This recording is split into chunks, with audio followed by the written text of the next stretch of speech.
اب جو سوال ہے سمیع اللہ خان صاحب کا جو بیٹر سی لندن سے ہیں، ان سے میں درخواست کروں گا تشریف لائیں. السلام علیکم.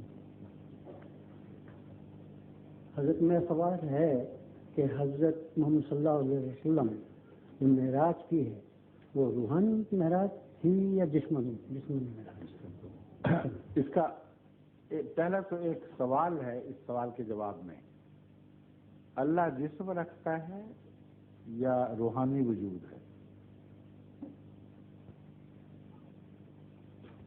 بتائیے. تو روحانی وجود کی طرف جسم حرکت کیسے کر سکتا ہے؟ اللہ ہر جگہ ہے کہ نہیں ہے؟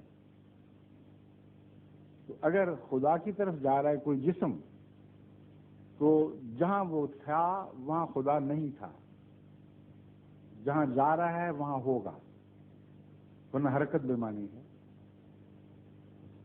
اس لیے جسم روحانی وجود کی طرف حرکت کر ہی نہیں سکتا. اللہ نور السماوات والارض، قرآن کریم فرماتا ہے اللہ آسمانوں اور زمین کا نور ہے. اینما تولوا فثم وجہ اللہ. کوئی اوپر کی طرف کوئی جگہ نہیں ہے جہاں خدا بیٹھا ہو. تو میں جس طرف بھی تم منہ پھیرو گے ہر جگہ خدا کو دیکھو گے. خدا کا چہرہ مشرق میں بھی دکھائی دے گا، مغرب میں بھی، شمال میں بھی، جنوب میں بھی، اوپر بھی، نیچے بھی. تو جس خدا نے گھیرا ہوا ہے اس کی طرف جسم کیسے حرکت کرے گا؟ پھر جسم کی آنکھ خدا کو دیکھ کیسے سکتی ہے؟ دیکھنا ہوتا کیا ہے یہ بھی تو سوچیں. علماء جو کہانیوں میں آپ کو لے بیٹھے ہیں انہوں نے اندھیروں میں امت محمدیہ کو ڈبو دیا ہے، حالانکہ سب سے بڑا نور جو آسمان سے اترا تھا وہ کتاب اللہ قرآن کریم ہے. اس کے حوالے سے اندھیروں میں لے جاتے ہیں آپ کو. اب کیوں نہیں سوچتے، کیوں آگے نہیں کھولتے؟ اب کیوں ان سے پوچھتے نہیں کہ دیکھنا ہوتا کیا؟ تم نے کبھی سوچا بھی ہے؟ روشنی کسی کثیف چیز سے ٹکرا کر واپس آتی ہے تو آپ دیکھتے ہیں. اگر واپس نہ آئے تو ہمیشگی کا سفر کر رہی ہے، جو بھی اس کی تقدیر لکھی ہوئی ہے اب دیکھ نہیں سکتے.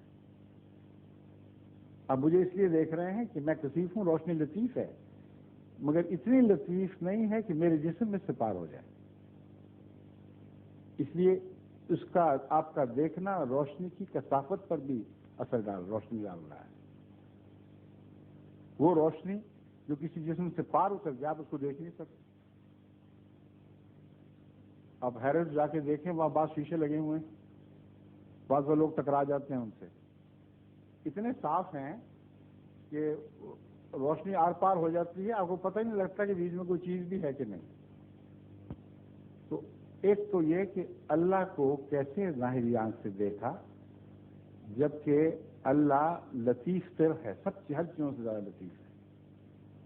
وہ کون سی روشنی تھی جو خدا سے ٹکرا کے واپس آئی؟ اور پھر خدا کہاں کہاں نظر آیا؟ چاروں طرف، اوپر نیچے. وہ تو دکھائی دے نہیں سکتا. جو ہر طرف ہو وہ تو دیکھنے والا گھوم جائے گا، پھر اوپر دیکھے گا، نیچے دیکھے گا، اور ایک وقت میں سارے خدا کا سراپا دکھائی دے ہی نہیں سکتا اگر کثیف بھی ہو. اور یہ بھی نہیں سوچتے کہ قرآن کریم ان باتوں پر خود روشنی ڈال چکا ہے. اسی کلام میں جہاں معراج کا ذکر ہے اللہ تعالیٰ فرماتا ہے ما کذب الفؤاد ما رأى، دل نے جھوٹ نہیں بولا کہ اس نے دیکھا. بس قلب محمد مصطفیٰ صلی اللہ علیہ وآلہ وسلم پر اللہ کے جلوے کا نام ہی معراج ہے. اور احادیث میں اگر وہ پوری پڑھیں تو یہ کیوں نہیں پڑھتے کہ حضرت عائشہ صدیقہ رضی اللہ تعالیٰ عنہا کی حدیث ہے کہ جس رات معراج ہوا ہے رسول اللہ صلی اللہ علیہ وآلہ وسلم کا جسم وہیں حتیم میں خانہ کعبہ کی دیوار کے اندر اسی طرح موجود رہا. تو پھر جسمانی معراج کیسے ہو گیا؟ پھر لکھا ہوا ہے ثم استيقظ، پھر آپ کی آنکھ کھل گئی. حالانکہ اگر جسم حرکت کر گیا تھا، کسی طرف گیا تھا، تو یہ کہنا چاہیے تھا پھر آپ واپس زمین پر اتر آئے. فرمایا ثم استيقظ، پھر آپ کی آنکھ کھل گئی. تو جماعت احمدیہ ان امور کے پیش نظر جو منطقی دلائل بھی رکھتے ہیں اور قرآن اور حدیث کے الفاظ سے بھی مطابقت رکھتے ہیں، یہ دعویٰ کرتی ہے کہ ایک عظیم شان روحانی کشف تھا. ایسا روحانی کشف تھا جو محمد رسول اللہ صلی اللہ علیہ وآلہ وسلم کی خاتمیت پر روشنی ڈالنے والا تھا. اور اس کا گہرا تعلق خاتمیت سے اس وقت میرے اختصار کی وجہ سے، اور بھی بہت سے معنی ہیں، چند بیان کیے تھے. اب آپ نے مجھے موقع دے دیا یہ معنی بیان کرنے کا. خاتم سے مراد وہ اس درجے تک پہنچنا ہے جس درجے تک انسان پہنچ سکتا تھا. اس درجے تک پہنچنا ہے جس کے بعد خدائی شروع ہو جاتی ہے. اس درجے تک پہنچنا ہے جس تک کوئی رسول نہیں پہنچ سکتا. اور رسل میں ملائکہ بھی داخل ہے، کیونکہ قرآن کریم خود دعویٰ کرتا ہے کہ میں جب رسول بھیجتا ہوں تو انسانوں میں سے بھی ملائکہ میں سے بھی. اب معراج کا مضمون سمجھیں تو آپ حیران رہ جائیں گے کہ خاتمیت کی سب سے پاک تصویر معراج نے کھینچی ہے.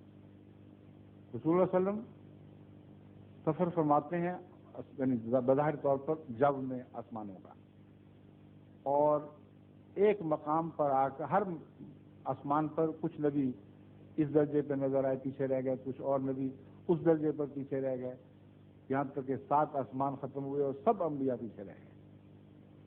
پھر جبرائیل نے ایک مقام پر جا کر ساتھ چھوڑ دیا. انہوں نے کہا اس سے آگے میرے پر جلتے ہیں، یعنی تجھے وہ قرب الہی کا مقام نصیب ہوا ہے جس کو برداشت کرنے کی مجھ میں طاقت نہیں ہے. تمام مخلوق سے افضل یہ مطلب ہے خاتم کا، اس حد تک پہنچنے والا جس سے آگے پھر مخلوقات کی مجال نہیں ہے کہ آگے قدم رکھیں. وہ خدائی کی وہ صفات ہیں جن میں کوئی شریک نہیں ہے، نہ ہو سکتا ہے نہ سمجھ سکتا ہے. سدرت منتہا وہاں دیکھی. قرآن کریم فرماتا ہے سدرت منتہا کیا ہے؟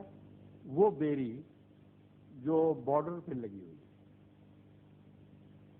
اب یہ مولوی جو ظاہری ترجمے کرتے ہیں ان کو پتہ ہی کچھ نہیں، نہ دین کا نہ دنیا کا، کوئی عرفانی نصیب نہیں. آپ کو خام خواہ دھوکے دے دے کے ستیہ ناش کیا ہوا ہے ان مسلمانوں کا، بیچاروں کا، روشنی سے نکال کر اندھیروں میں لے جاتے.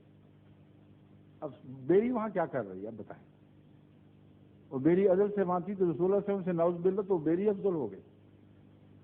رسول اللہ صلی اللہ علیہ وسلم تو ٹچ کر کے واپس آ گئے، بیری وہیں کھڑی ہے. سمبل ہے یہ، ان کو سمجھیں. عربوں میں بھی رواج تھا، ہمارے پنجاب میں بھی رواج اب تک رہا ہے. میں خود دیہات میں چکر لگاتا رہا ہوں. بیریوں کی باڑ لگائی جاتی ہے حدیں بتانے کے لیے، اور بیریاں اس لیے لگائی جاتی ہیں کہ جو جھاڑ بیری ہے اس کو پار کرنا بڑا مشکل کام ہے، کانٹے بڑے سخت ہوتے ہیں. اس لیے سب سے اعلیٰ باڑ جو سرحد کی حفاظت کرتی ہے وہ بیری ہے. تو بیری سمبل تھا اس حد کی جہاں انسانیت کا دور ختم ہو گیا، جہاں تنہا خدائی ہے. اور یہ عرش کا معنی یہ بھی ہے، وہ مقام جہاں کوئی مخلوق شریک نہیں ہے، صرف اللہ ہے. رسول اللہ صلی اللہ علیہ وآلہ وسلم کی اس مقام تک رسائی ہوئی ہے. یہ پیغام بھی معراج میں ہے اگر آپ اس کو مانوی سمجھیں، روحانی سمجھیں، ورنہ کچھ بھی نہیں، ورنہ تماشا ہے. وہ تماشا جس کو دنیا میں کوئی معقول آدمی کسی قیمت پہ تسلیم نہیں کرے گا. کیونکہ اگر روشنی کے کندھوں پر بیٹھ کے بھی آپ خدا تک جانا تو درکنار کائنات کا سفر شروع کریں تو روشنی کی رفتار سے تیز تو کہتے ہیں کہ جسم چل ہی نہیں سکتا. سائنس ثابت کر چکی ہے کہ بھسم ہو جائے گا، ختم ہو جائے گا. روشنی کے کندھوں پر بیٹھ کے سفر کریں تو 20 ارب سال حرکت کرتے رہیں تب بھی اس کائنات کے کناروں تک بھی نہیں پہنچ سکتے. اور ابھی اور بھی بہت سی کائنات ہیں. تو کیسا لغو تصور ہے جو خدا کی تخلیق کے سے متصادم، خدا نے جس رنگ میں کائنات پیدا فرمائی ہے اس سے ٹکرا رہا ہے. اور پھر ہے بھی بڑا تمسخر امیز کہ گھوڑا جس کے پر تھے، اب پر تو ہوا سے چلتے ہیں جن کو کثیف چیز اس کو دھکیلتے ہیں، وہ پر کس چیز پہ چل رہے تھے جب ہوا سے اوپر نکلے، اور ریڈیشن کے خلاف اس میں کیا طاقت تھی؟ بچگانہ سوچے ہیں، صرف کہانیاں ہیں، لیکن اگر آپ ایک احمدی کی نظر سے جو مسیح موعود علیہ السلام کی فیض سے ہم نے پائی ہے، مہدی اس لیے فرمایا گیا، اللہ تعالیٰ کے رسول نے ان کو فرمایا کہ اللہ سے ہدایت پا کر اس نے قرآن کی روشنی اثر نو ہمیں عطا کی، وہ یہ ہے کہ در حقیقت کوئی مادی سفر نہیں تھا، ایک روحانی سفر تھا جس کے اندر عظیم الشان پیغامات تھے۔ مثلا اسی معراج کے متعلق لکھا ہے کہ آپ کو رستے میں ایک بڑھیا ملی، اس بڑھیا نے 3 کٹورے اٹھائے ہوئے تھے، ایک کٹورے میں دودھ تھا، ایک میں شراب تھی، ایک میں پانی تھا۔ حضرت محمد رسول اللہ صلی اللہ علیہ وآلہ وسلم نے شراب کو بھی رد فرما دیا، پانی کو بھی رد فرما دیا، دودھ لیا اور پی لیا۔ جبرائیل جو ساتھ تھے انہوں نے کہا یا اے رسول اللہ، آپ نے صحیح فیصلہ فرمایا ہے، یہی آپ کا مقام ہے۔ اب کیا مطلب ہے اس کا؟ اور فرمایا، جبرائیل نے عرض کیا کہ یہ دنیا تھی جو آپ کا امتحان لے رہی تھی، بڑھیا دنیا تھی، تو کیا اس وقت صحابہ سمیت سارے کفار تمام منطق زمین کے سمٹ کر ایک بڑھیا بن کر اوپر چڑھے ہوئے تھے کہیں؟ لازماً ماننا پڑے گا کہ تمثیلات ہیں، ان کی تعبیر کرنی ہوگی۔ اگر جسمانی کھیل بناؤ گے تو محض لغو کہانیاں ہیں جن کے معنی ہی کچھ نہیں بن سکتے۔ روحانی معنی سمجھیں گے تو محمد رسول اللہ صلی اللہ علیہ وسلم کا مرتبہ اور مقام اس طرح آپ کو سمجھ آئے گا، اس سے پہلے آپ کا تصور بھی وہاں نہیں گیا تھا۔ اب میں آپ کو بتاتا ہوں مراد کیا ہے۔ ہم کہتے ہیں روحانی معنی ہے، تصویری زبان ہے۔ تصویری زبان میں یہ بتایا گیا ہے کہ پانی زندگی قائم رکھنے کے لیے ضروری ہے، لیکن اکیلا پانی کافی نہیں ہے۔ حیات تو ہے، لیکن تنہا پانی پر حیات مبنی نہیں ہے، توانائی بھی چاہیے۔ شراب میں توانائی تو ہے، لیکن ایسی توانائی ہے جو جسم کی توانائی کھا جاتی ہے، اور خون ہی کو جسم کے کناروں پر پھینک کر اس کا میٹابولزم تیز کر کے ایک توانائی بخشتی ہے۔ اور شراب پر بھی کوئی شخص زندہ نہیں رہ سکتا، کھائے بغیر نہیں رہ سکتا۔ کبھی شرابیوں کو کباب کی بھی ضرورت پڑتی ہے، اپنا گوشت گھل رہا ہوتا ہے، اس لیے دوسرا گوشت کھانا پڑتا ہے۔ ایک دودھ ہے اور صرف ایک دودھ ہے جو جس کو آج تک کامل غذا سمجھا گیا، قرار دیا گیا۔ ہر تحقیق نے اس کو ثابت کیا، کوئی انسانی تحقیق اس کے خلاف فیصلہ نہیں کر سکتی۔